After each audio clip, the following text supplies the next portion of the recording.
নমস্কার, নতুন দিগন্তের একটি নতুন ভিডিওতে আপনাদের সবাইকে সুস্বাগতম। আমার আজকের রেসিপি চিকেন বার্গার।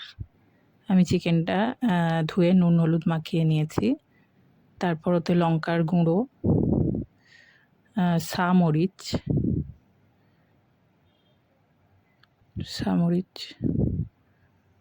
মরিচের পর গোলমরিচ,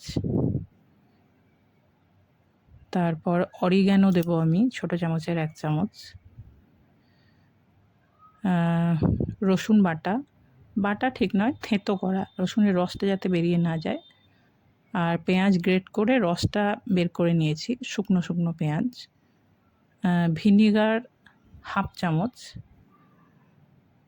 আর কাসুন্দি 1 চামচ। আমার এখানে 500 গ্রাম চিকেন আছে। আমি ময়েশ্চারটা যাতে ঠিক থাকে, এর মধ্যে জুসিনেসটা যাতে থাকে, ড্রাই যাতে না হয়ে যায়, ওই জন্য 2 চামচ ঘি দিয়েছি। কেউ বাটারও দিতে পারেন, ক্রিম যে কোনো একটা দিলেই চলবে। আর কর্নফ্লাওয়ার দিলাম বাইন্ডিংয়ের জন্য, বড় চামচের 2 চামচ। আমি এটা মিক্সিতে পেস্ট করে নিয়েছি।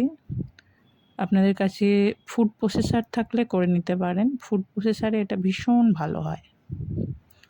আমার কাছে নেই, তাই আমাকে মিক্সিতেই করতে হলো। আমি প্যাটির আকারে গড়ে নিয়েছি। তারপর ময়দা মাখিয়ে কিছুক্ষণ ফ্রিজে, আধা ঘন্টা থেকে 1 ঘন্টা ফ্রিজে রাখতে হবে, যাতে শেপটা নিয়ে নেয়। তারপর আমি ডিম গুলে ওই গোলা ডিমের মধ্যে এই প্যাটিটাকে চুবিয়ে তারপরে এপিট ওপিট বিস্কুটের গুঁড়ো মাখিয়ে নেব।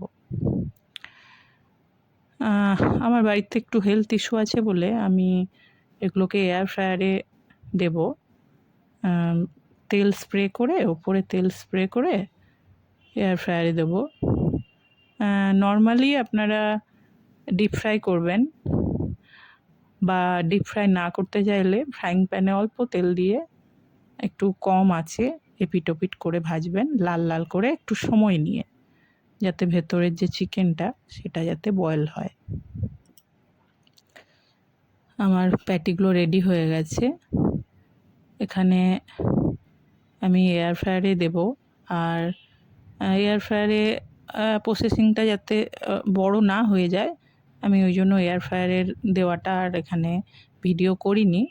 আমি ডিরেক্ট প্যাটিগুলো দেখাচ্ছি এয়ার ফ্রায়ার থেকে বের করার পরে। আর আমার বার্গার রেডি করে ফেলেছি। আমি এখানে ফ্রাইড অনিয়ন ইউজ করেছি। অনেকে কাঁচা টমেটো বা কাঁচা পেঁয়াজের সঙ্গে এটা সার্ভ করে। আর লেটুস পাতা তো বার্গারে থাকেই, কিন্তু আমার ছেলেমেয়েরা ওই লেটুস পাতাটি পছন্দ করে না, ওই জন্য এখানে আমি লেটুস পাতা অ্যাপ্লাই করিনি। যার পছন্দ তার রুচি মতো আপনারা করতে পারেন। এক কথায় বলতে গেলে আমার নিজের মতো, আমার নিজের রুচি অনুযায়ী চিকেন বার্গার রেডি। বাড়িতে অবশ্যই বানাবেন, বাচ্চারা ভীষণ খুশি হবে। আজকালের জেনারেশনের এটা খুব প্রিয় একটা জিনিস। নমস্কার।